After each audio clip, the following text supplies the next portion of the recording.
y is equal to f of x be a real valued function and delta x is the small increment in x, then limit as delta x tends to 0 of f of x plus delta x minus f of x upon delta x. If this limit exists is called the derivative of the function f of x with respect to x. with respect to x कसं लिहितोय आपण इथं पहिल्यांदाच बघून घ्या. with respect to WRT with respect to x and it is denoted by f dash x न करू शकताय तुम्ही, dy by dx न करू शकताय, y dash म्हणू शकताय किंवा y1 x पण म्हणू शकता. तर म्हणजे f dash dy by dx y dash किंवा y1 is equal to काय होतं limit as delta x tends to 0 of f of x plus delta x minus f of x upon delta x किंवा ह्या delta x च्या ऐवजी जर तुम्ही h हा सिंबल वापरला तरी चालून जातंय. तेच limit h tends to 0 of f of x plus h minus f of x upon h होत आहे. तर काय दोन पॉइंट देतोय आपण डिफरन्शिएशन आणि कंटिन्यूटी बद्दल. If a function is differentiable at a point, then it is also continuous at that point. म्हणजे जर एखादं फंक्शन डिफरन्शिएबल एखाद्या पॉइंटला असेल तर ते 100% कंटिन्यूअस पण त्या पॉइंटला असतेच. एक्झाम्पल जर द्यायचं झालं तर हे x² अल्जेब्रिक फंक्शन आहे आणि हे sin x आहे. तर हे अल्जेब्रिक फंक्शन आणि ट्रिगोनोमेट्रिक sin आणि cos हे ऑलवेज काय असतात कंटिन्यूअस आणि डिफरन्शिएबल असतात सर्व पॉइंटला ओव्हर रियल नंबर मध्ये. आता दुसरं स्टेटमेंट नीट बघा. If a function is continuous at a point then it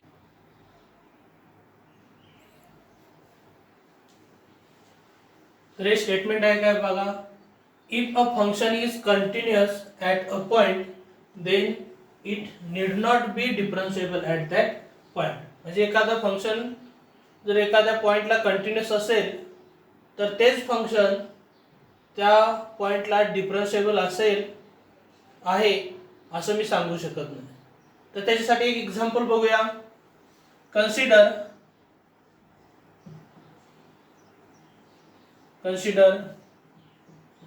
f of x is equal to mod x. पण हे mod x कसं लिहू शकतो आपण. mod x ची व्हॅल्यू x असते, x greater than or equal to 0 असेल त्यावेळेस आणि मायनस x असेल x लेस दॅन 0. तर पहिल्यांदा आपण काय करूया कंटिन्यूटी चेक करूया. To check continuity at x is equal to 0.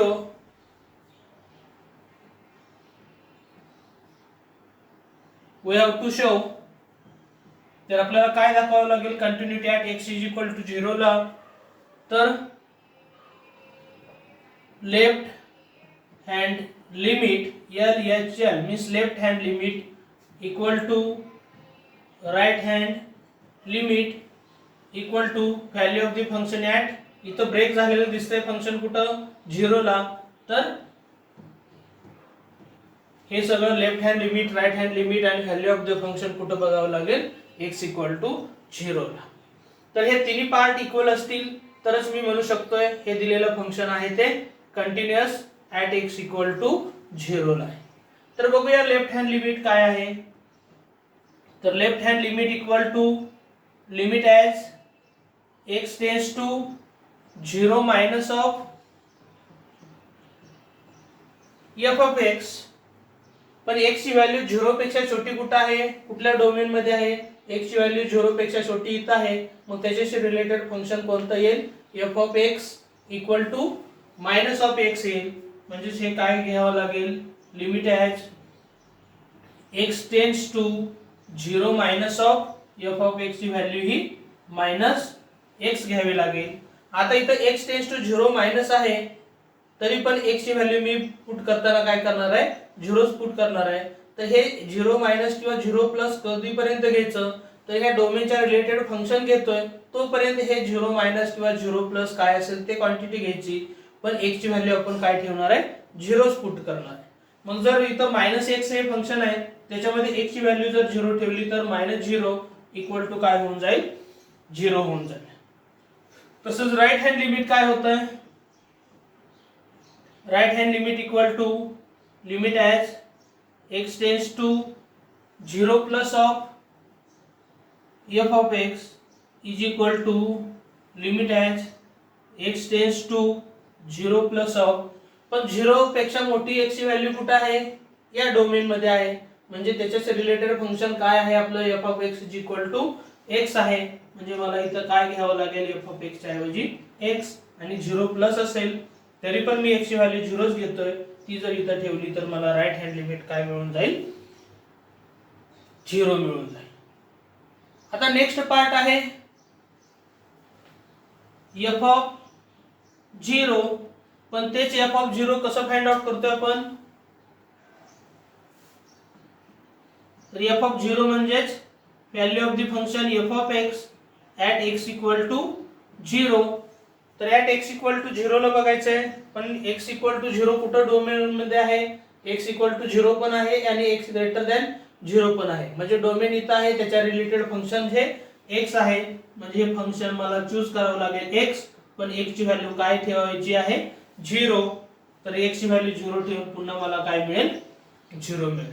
म्हणजे हे लेफ्ट हँड लिमिट मिळालं, राईट हँड लिमिट मिळालं, व्हॅल्यू ऑफ द फंक्शन मिळालं, हे तिन्ही काय मिळाले इथं, इक्वल मिळाले. म्हणून असं मी म्हणू शकतोय की हे function continuous at x equal to काय आहे, 0 ला आहे. म्हणजे आपले हे function continuous at point x equal to 0 आहे.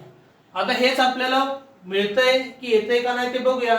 Then it need not be differentiable at that point. म्हणजे याच x इक्वल टू 0 या पॉइंटला हे फंक्शन डिफरन्शिएबल येतंय का नाही ते पण आपण बघूया. तर हे फंक्शन नीट बघून घ्या. x आहे x greater than or equal to 0 ला, आणि -x आहे x लेस दॅन 0 ला. तर आता आपल्याला next check to check differentiability at point x is equal to 0. जर डिफरन्शिएबिलिटी चेक करायची असेल तर टू शो आपल्याला काय दाखवावं लागेल, left hand derivative is equal to right hand derivative दाखवावं लागेल. जर हे दोन्ही सेम असतील तरच दिलेलं function differentiable at x equal to 0 ला म्हणू शकतो. पण लेफ्ट हँड डेरिव्हेटिव्हचा काय फॉर्म्युला होऊ शकतोय, left hand derivative is equal to limit as h tends to 0 minus of f of a, पण a ची व्हॅल्यू इथं काय 0 आहे, म्हणजे f of 0 minus f of a minus h आहे.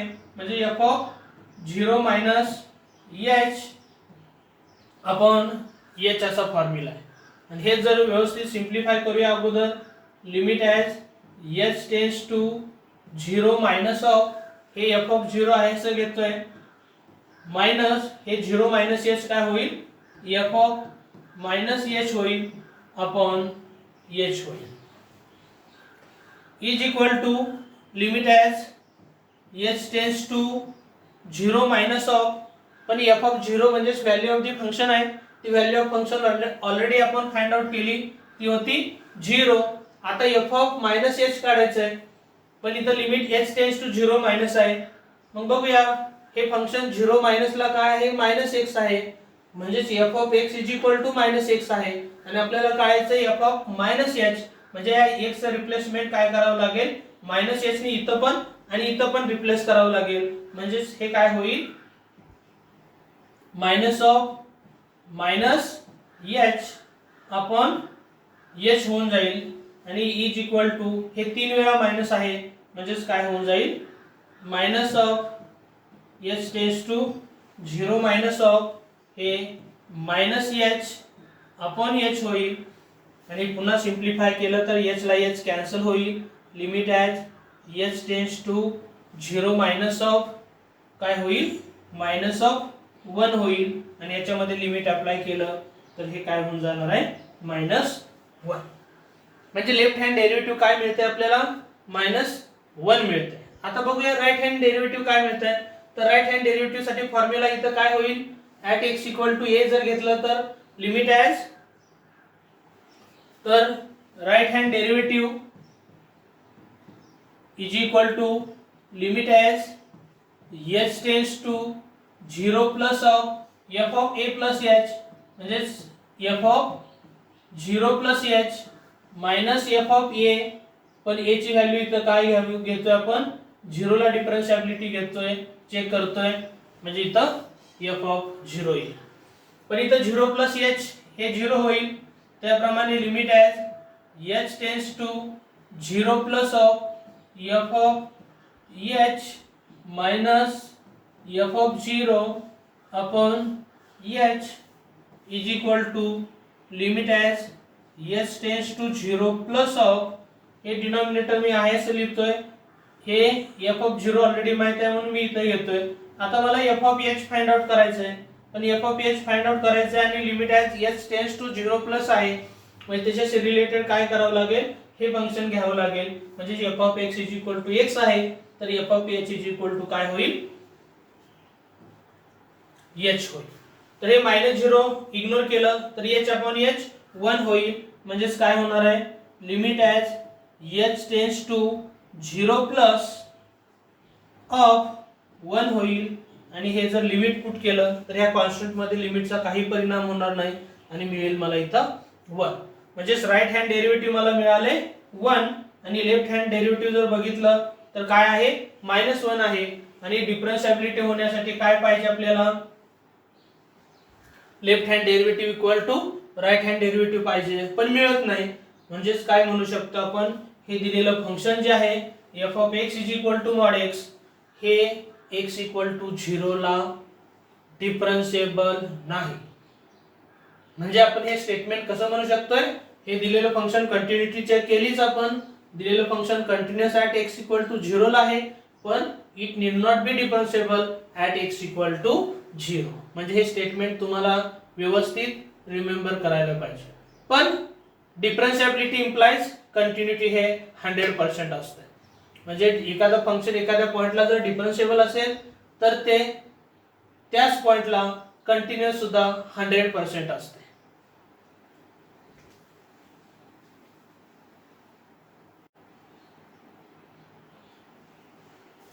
ओके, तर आपण फर्स्ट प्रिन्सिपल ऑफ डेरिव्हेटिव्ह ची काही एक्झाम्पल बघूया.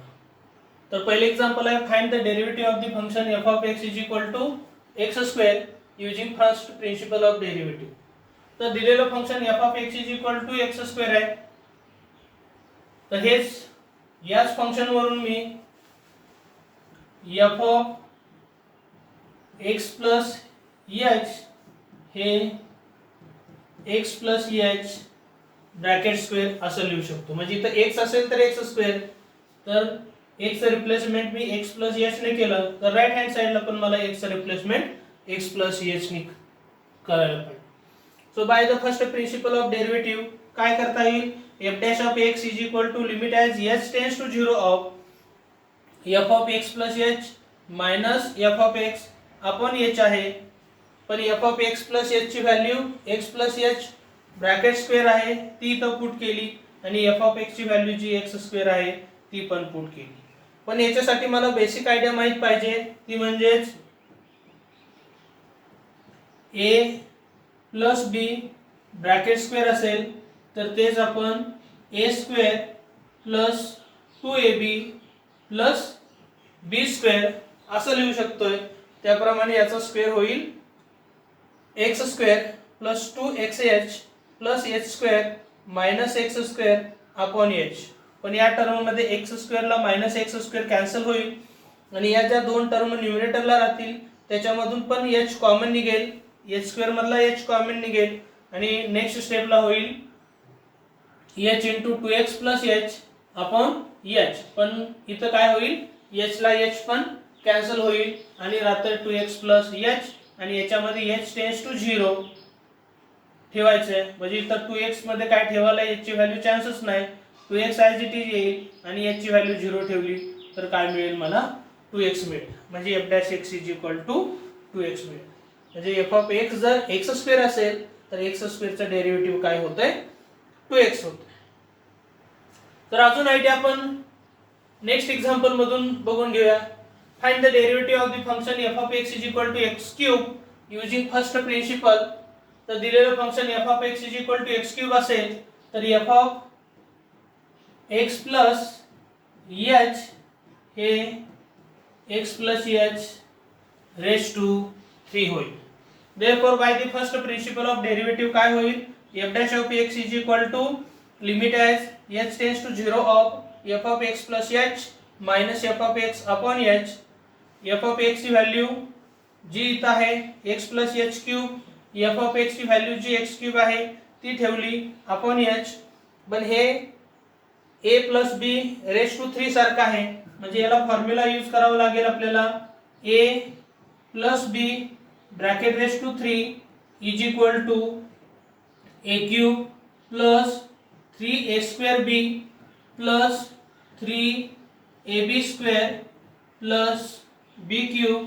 आणि हा फॉर्म्युला जर मी यूज केला तर याचं एक्सपान्शन होईल x क्यूब, a च्या ऐवजी x आहे आणि b च्या ऐवजी h आहे, म्हणजे ax cube plus 3x square h plus 3x h square plus h cube minus x cube upon h होईल. पण इथं पॉझिटिव्ह x क्यूब ला निगेटिव्ह x क्यूब कॅन्सल होईल आणि या ज्या तीन टर्म राहत आहेत या तिन्ही टर्म मधून काय करता येईल आपल्याला h कॉमन घेता येईल. म्हणजे जर h कॉमन घेतलं न्यूमरेटर मधून तर नेक्स्ट स्टेप मध्ये होईल h into 3x square plus 3xh plus h square upon h.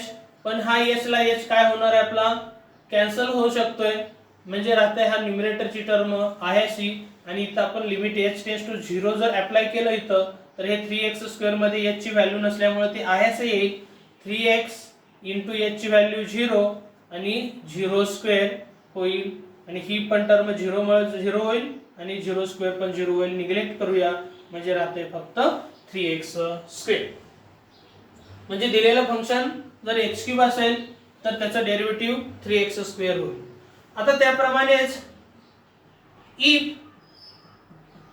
f of x is equal to x raised to n असेल then f dash of x काय मिळून जाते आपल्याला n into x raised to n minus 1 मिळेल.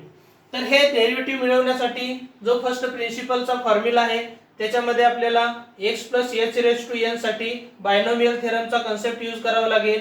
आणि जसं इथं पहिली टर्म आणि लास्ट टर्म कॅन्सल झाली तसंच तिथं पण कॅन्सल होईल आणि या ज्या मिडल टर्म आहेत x रेज टू n च्या रिलेटेड त्या फक्त राहतील आणि त्याच्यामधून पण h कॉमन निघेल आणि h कॉमन निघाल्यानंतर ते कॅन्सल पण होणार आहे आणि अशा टर्म राहणार आहे इथं शिल्लक. पण पहिली जी टर्म आहे तिथं पण त्या टर्म मध्ये h ची व्हॅल्यू नसेल आणि ती टर्म असणार आहे n into x raise to n minus 1 असेल आणि बाकीच्या सगळ्या टर्म मध्ये h ची व्हॅल्यू असेल आणि ती h ची व्हॅल्यू जर 0 ठेवली तर तुम्हाला डेरिव्हेटिव्ह मिळून जाईल. जशी पहिली टर्म ही डेरिव्हेटिव्ह मिळाली तशीच पहिली टर्म ही n into x raise to n minus 1 मिळून जाईल. बघूया किती जण मला हे कमेंट बॉक्स मध्ये याचं सोल्युशन देत आहेत. डेरिव्हेटिव्ह तर समोर आहे, बायनॉमियल थेरम पण वापरायचा हे पण मी सांगितलंय. फर्स्ट प्रिन्सिपल ऑफ डेरिव्हेटिव्हचा फॉर्म्युला सगळा समोर आहे तुमच्या. तर बघूया किती जण कमेंट बॉक्स मध्ये मला याचं सोल्युशन फोटो काढून पाठवत आहे. तर find the derivative of the function f of x is equal to e raised to x using first principle. तर दिलेलं function f of x is equal to e raised to x हे आहे. तर f of x plus h काय व्हायला पाहिजे, x replacement इथं काय करतोय x plus h न, त्याप्रमाणे इथं पण होईल e raised to x plus h. पण लॉज ऑफ इंडायसेस जर यूज केलं तर e raised to x into e raised to h होईल. मग f dash of x is equal to limit as h tends to 0 of f of x plus h ती मी direct value लिहिली minus f of x upon h. पण याच्यासाठी पुन्हा मी जर ही idea use केली तर e raised to x into e raised to h minus e raised to x upon h होईल. पण हे e raised to x दोन्ही टर्म मध्ये आहे ते कॉमन घेता येईल आणि e raised to h minus 1 राहतंय अपॉन h. आता नेक्स्ट स्टेपला काय करू शकतो आपण, हे लिमिट h टेन्स टू 0 असल्यामुळं ही टर्म मी काय करू शकतोय, लिमिटच्या बाहेर घेऊ शकतोय आणि हे लिमिट फक्त h च्याच टर्मला यूज करतोय, म्हणजे e⁻x into limit of he term होईल. आणि या टर्मला एक स्टँडर्ड फॉर्म्युला आहे, त्याची व्हॅल्यू काय असणार आहे, 1 आहे. म्हणजे e⁻x into 1 equal to e⁻x होईल. म्हणजे दिलेलं फंक्शन जर f of x is equal to e⁻x असेल तर त्याचं derivative f dash x is equal to पण काय मिळते आपल्याला, e⁻x च मिळून जाईल. Next, find the derivative of the function f of x is equal to log x using first principle. तर याच्यामध्ये f of x is equal to log x दिलाय, तर याच्यावरूनच मी काय करू शकतोय, f of x plus h is equal to log of x plus h होऊ शकतंय. So by first principle of derivative f dash of x is equal to limit as h tends to 0 of f of x plus h. पण f of x plus h काय होईल, log of x plus h minus f of x upon h होईल. तर याच्यासाठी मला formula या step मध्ये येण्यासाठी काय करावं लागेल, log ऑफ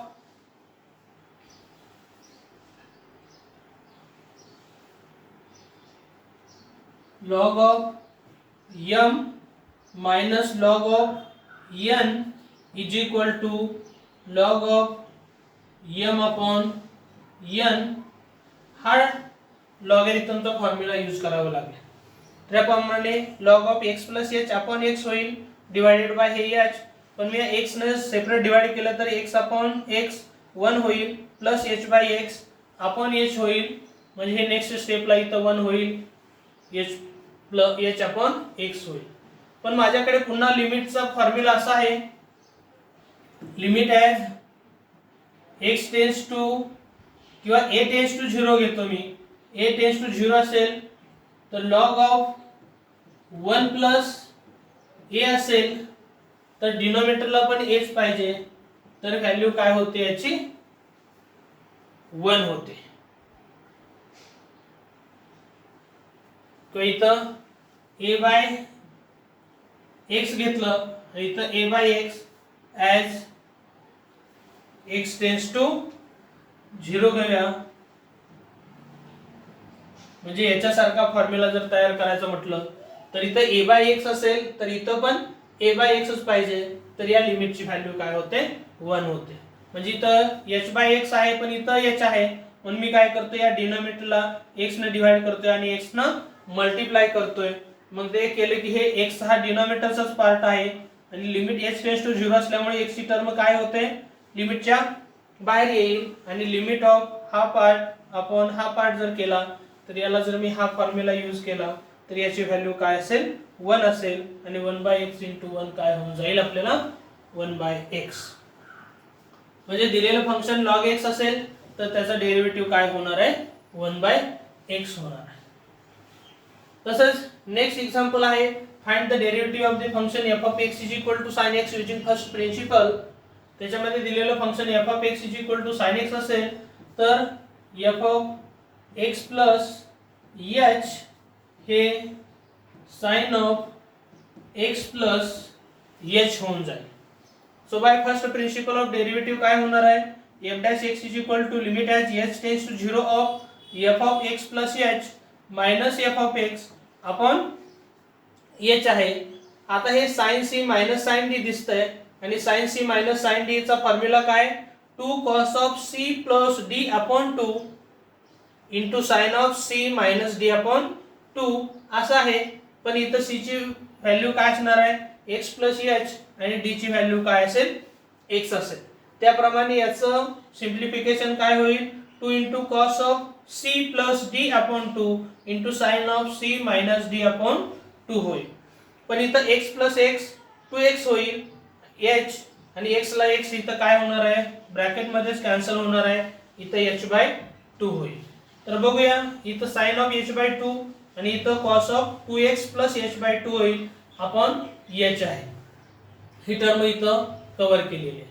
पण जर मी इथं बघितलं तर sin चा अँगल h बाय 2 आहे, पण मला लिमिटचा फॉर्म्युला sin साठी limit as theta tends to 0 of sin of theta upon theta is equal to काय होतं, 1 होतं, पण इथं h/2 असल्यामुळे मला इथं काय करतोय, जे h होतं त्याला बाय 2 केले आणि इंटू 2 केले. इथं 2x प्लस h आहे ते आहे असंच बाय 2. आता पण काय होईल, हे डिवाइड केलेलं मल्टिप्लाय केलेलं आहे त्यातलं ह्या दोन्ही टर्म काय होणार आहेत, कॅन्सल होणार आहेत आणि इथं फक्त ही टर्म राहील. याचं सेपरेट लिमिट घेऊ शकतोय मी आणि हे sin h/2 अपॉन h/2 याचं सेपरेट लिमिट घेऊ शकतोय. पण याची व्हॅल्यू काय होणार आहे, आपल्याला 1 होणार आहे. आणि याचं जर लिमिट घेतलं, लिमिट अप्लाय केलं तर काय होईल, cos of 2x plus h ची व्हॅल्यू काय 0 अपॉन 2 म्हणजे cos ऑफ 2x/2 होईल. पण 2 ला 2 ब्रॅकेट मध्ये कॅन्सल होऊन काय होणार आहे, cos ऑफ x होईल. तर अशा प्रकारे तुम्हाला एक्झाम्पल सॉल्व्ह करू शकताय. तर नेक्स्ट तुम्हाला क्वेश्चन काय देतोय, तर find the derivative using first principle. First example आहे y is equal to cos x. तर त्याचं किंवा y इज इक्वल टू म्हणण्यापेक्षा f ऑफ x म्हटलं तरी चालेल. f of x is equal to cos x आहे. त्याचं first principle of derivative use करून याचं सोल्युशन काय येते बघून तुम्ही मला कमेंट बॉक्स मध्ये शेअर करू शकताय. तसंच tan x tan of x हे दिलेलं फंक्शन f ऑफ x मानूया, याचं डेरिव्हेटिव्ह काय येते बघूया. तर मी याचं सोल्युशन सांगतोय ओरली. तर tan x चं फर्स्ट प्रिन्सिपल न डेरिव्हेटिव्ह येणार आहे sec² ऑफ x. तर बघूया किती जण याचं रिप्लाय व्यवस्थित सोल्युशन हे करून हे करताय.